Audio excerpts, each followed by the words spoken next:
ओम नमो भगवते वासुदेवाय नमः। आप सभी का हमारे YouTube चैनल अमृत ज्ञान गंगा पर स्वागत है। आज आप अधिक मास या पुरुषोत्तम मास के महात्म्य का 8वां अध्याय सुनेंगे। अधिक मास या पुरुषोत्तम मास महात्म्य कथा के पिछले भाग में हमने जाना कि जब श्री हरि विष्णु अधिमास का दुख भगवान कृष्ण से कहकर हाथ जोड़कर खड़े हो गए तो श्री पुरुषोत्तम बोले, हे विष्णु, मल मास को यहाँ मेरे पास लाकर आपने बहुत अच्छा किया। आपने इसका उद्धार करना स्वीकार किया है, इसलिए हम इसको अपने समान सर्वोपरि करेंगे। जो गुण मुझ में है वही सब गुण मैंने आज से इसे दिए। मेरा नाम पुरुषोत्तम जो लोक तथा वेद में प्रसिद्ध है वह भी आज मैं इसे देता हूँ।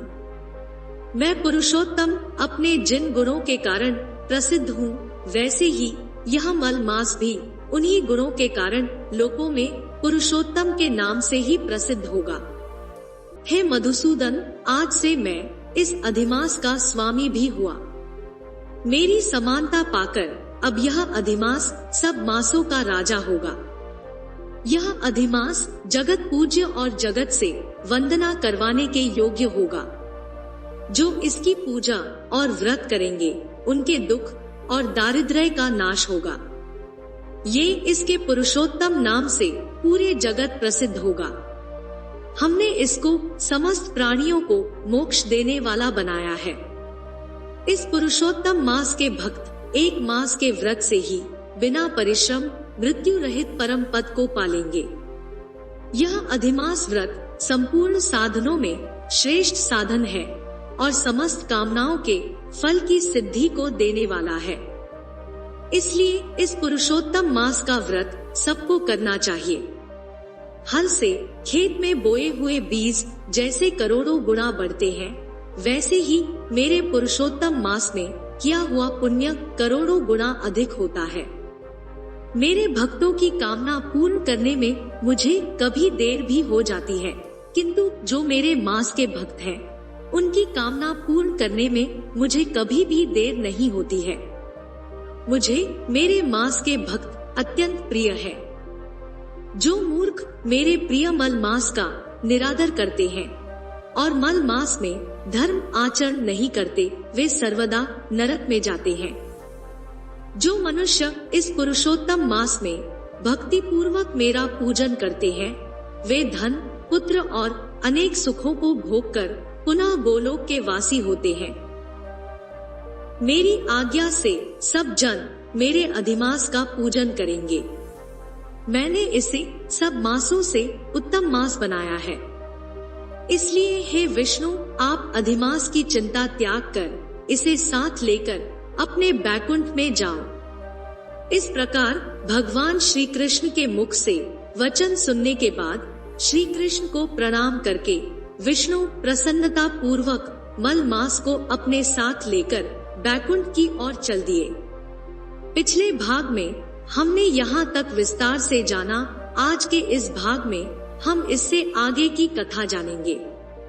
पुरुषोत्तम मास महात्म्य के अन्य अध्यायों को विस्तार से सुनने के लिए आप इस वीडियो के डिस्क्रिप्शन में दिए गए लिंक पर क्लिक कर सकते हैं। तो चलिए शुरू करते हैं आज की प्रस्तुति। पुरुषोत्तम मास महात्म्य कथा, अध्याय 8। सूची बोले, हे तपोधन, विष्णु और श्री कृष्ण के संवाद को सुन संतुष्ट मन नारद नारायण से पुनः प्रश्न करने लगे। नारद जी बोले, हे प्रभु, जब विष्णु बैकुंठ चले गए तब फिर क्या हुआ, कहिए। आदि पुरुष कृष्ण और हरि सुत का जो संवाद है वह सब प्राणियों को कल्याणकर है। इस प्रकार प्रश्न सुन। फिर भगवान बद्री नारायण जगत को आनंद देने वाला बृहत आख्यान कहने लगे। श्री नारायण बोले, तदंतर विष्णु बड़े प्रसन्न होकर बैकुंठ गए और वहां जाकर हे नारद अधिमास को अपने पास ही बसा लिया। अधिमास बैकुंठ में वास पाकर अत्यंत प्रसन्न हुआ और 12 मासों का राजा होकर विष्णु के साथ रहने लगा। 12 मासों में मल मास को श्रेष्ठ बनाकर विष्णु मन से संतुष्ट हुए। हे मुने, अनंतर भक्तों के ऊपर कृपा करने वाले भगवान युधिष्ठिर और द्रौपदी की ओर देखते हुए कृपा करके अर्जुन से यह बोले। श्री कृष्ण बोले, हे राजशार्दूल, हमको मालूम होता है कि तपोवन में आकर आप लोगों ने दुखित होने के कारण पुरुषोत्तम मास का आदर नहीं किया। वृंदावन की शोभा के नाथ भगवान का प्रिय पात्र पुरुषोत्तम मास आप वनवासियों का प्रमाद से व्यतीत हो गया। भीष्म, द्रोणाचार्य, कर्ण के भय से संत्रस्त मन आप सब लोगों ने भय और द्वेष से मुक्त होने के कारण प्राप्त पुरुषोत्तम मास का ध्यान नहीं किया। कृष्ण द्वैपायन व्यासदेव से प्राप्त विद्या के आराधन में तत्पर रणवीर अर्जुन के इंद्रकील पर्वत पर चले जाने पर उसके वियोग से दुखित आप लोगों ने पुरुषोत्तम मास को नहीं जाना। अब यदि आप यह पूछें कि हम क्या करें, तो मैं यही कहूँगा कि भाग्य का अवलंबन करो। पुरुषों का जैसा अदृष्ट होता है वैसा ही सदा भासता है। भाग्य से उत्पन्न जो फल है वह अवश्य ही भोगना पड़ता है। सुख, दुख, भय, कुशलता इत्यादि भाग्यानुसार ही मनुष्यों को प्राप्त होते हैं। इसलिए अदृष्ट पर विश्वास रखने वाले आप लोगों को अदृष्ट पर निर्भर रहना चाहिए।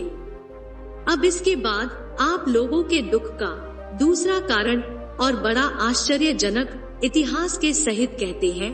हे महाराज, हमारे मुख से कहा हुआ सुनो। श्री कृष्ण बोले, यह भाग्यशालिनी द्रौपदी पूर्व जन्म में बड़ी सुंदरी मेधावी ऋषि के घर में उत्पन्न हुई थी।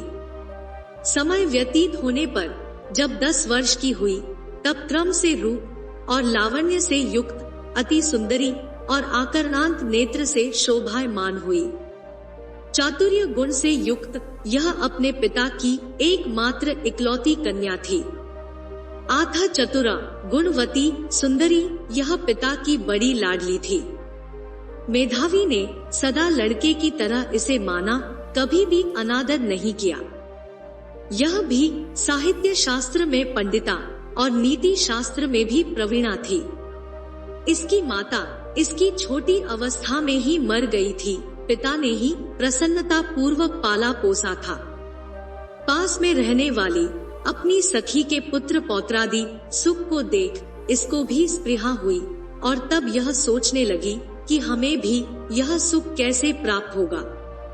गुण और भाग्य का निधि सुख देने वाला पति और सत्पुत्र कैसे होंगे। इस प्रकार मनोरथ विचारती हुई सोचने लगी कि पहले मेरा विवाह उपस्थित था, परंतु भाग्य ने बिगाड़ दिया। अब क्या करने से अथवा क्या जानने से एवं किस देवता की उपासना करने से या किस मुनि के शरण जाने से अथवा किस तीर्थ का आश्रय करने से मेरी मनोकामना पूर्ण होगी। मेरा भाग्य कैसा सो गया कि कोई भी पति मुझको वरण नहीं करता है। पंडित भी मेरा पिता मेरे ही दुर्भाग्य से मूर्ख हो गया है, बड़ा आश्चर्य है। विवाह का समय उपस्थित होने पर भी मेरे समान वर को पिता ने नहीं दिया।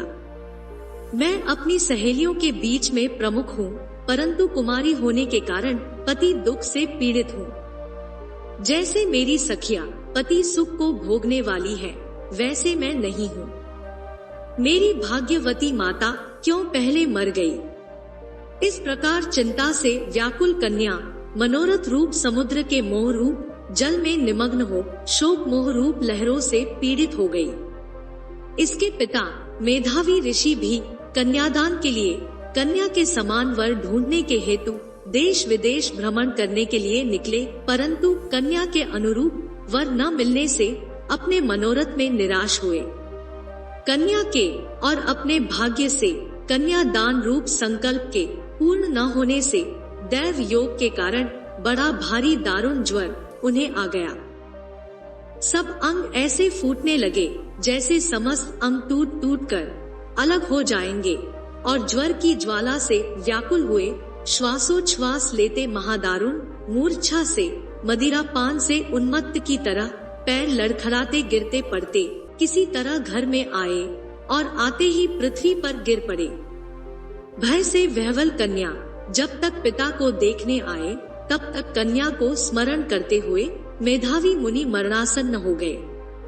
भाग्य के फलरूप बल से एकाएक कांपने लगे और कन्या दान प्रसंग से उठा हुआ जो महोत्सव था वह जाता रहा। तदंतर पहले किए हुए गृहस्थाश्रम धर्म के परिश्रम के प्रभाव से संसार वासना को त्याग कर भगवान में चित्त को लगाने लगे। उस मुमूर्षु मेधावी ऋषि ने शीघ्र ही नील कमल के समान श्याम त्रिवली से सुंदर आकृति वाले श्री पुरुषोत्तम हरि का स्मरण किया। हे रास के स्वामी, हे राधा रमण, हे प्रचंड भुज दंड से दूर से ही देवताओं के शत्रु दैत्य को मारने वाले, हे अति उग्र दावा नल को पान कर जाने वाले, हे कुमारी गोपिकाओं के उतारे हुए वस्त्रों को हरण करने वाले, हे श्री कृष्ण, हे गोविंद, हे हरे, हे मुरारे, हे राधेश, हे दामोदर, हे दीनानाथ, मुझ संसार में निमग्न की रक्षा कीजिए। इंद्रियों के ईश्वर आपको प्रणाम है। इस प्रकार मेधावी के वचनों को दूर से ही सुनकर श्री भगवान के दूत चटपट मुकुंद लोक से आए और उस मरे हुए मुनि को हाथ से पकड़कर ईश्वर के चरण कमलों में ले गए। इस प्रकार अपने पिता के प्राणों को निकलता देख वह कन्या हाहाकार करके रोने लगी और पिता के शरीर को अपनी गोद में रखकर अति दुख से विलाप करने लगी। चीला पक्षी की तरह बहुत देर तक विलाप करके अत्यंत दुख से विह्वल हुई और पिता को जीवित की तरह समझकर बोली। बाला बोली, हाय हाय हे पिता, हे कृपा सिंधु, हे अपनी कन्या को सुख देने वाले, मुझे आज किसके पास छोड़कर आप बैकुंठ सिधारे हैं। हे तात, पितृहीन मेरी कौन रक्षा करेगा। आज मेरे भाई, बंधु, माता आदि कोई भी नहीं है। हे तात, मेरे भोजन वस्त्र की चिंता कौन करेगा। कैसे मैं रहूंगी इस शून्य वेद ध्वनि रहित निर्जन वन की तरह आपके घर में। हे मुनि श्रेष्ठ, अब मैं मर जाऊंगी, ऐसे जीने में क्या रखा है। हे कन्या में प्रेम रखने वाले पिता, हे तात, विवाह विधि बिना किए ही आप कहाँ चले गए। हे तपोनिधे, अब यहाँ आइए और अमृत के समान मधुर भाषण कीजिए। क्यों आप चुप हो गए। हे तात, बहुत देर से आप सोए हुए हैं, अब जागिए। ऐसा कहकर आंसू बहाती हुई घड़ी घड़ी कन्या विलाप करने लगी और पिता के मरने से दुखित हुई आर्ता चीला पक्षी की तरह मुक्त कंठ से रोने लगी। उस लड़की का रोदन सुन उस वन में रहने वाले ब्राह्मण आपस में कहने लगे कि इस तपोवन में अत्यंत करुण शब्द से कौन रो रहा है। ऐसा कहकर सब तपस्वी चुप होकर यह मेधावी ऋषि की कन्या का शब्द है ऐसा निश्चय कर घबराए हुए हाहाकार करते मेधावी के घर में आए और वहां आकर सबने कन्या के गोद में मरे हुए मेधावी ऋषि को देखा और देखकर उस वन के रहने वाले सब मुनि भी रोने लगे। कन्या की गोद से शव को लेकर शिव मंदिर के पास श्मशान पर गए।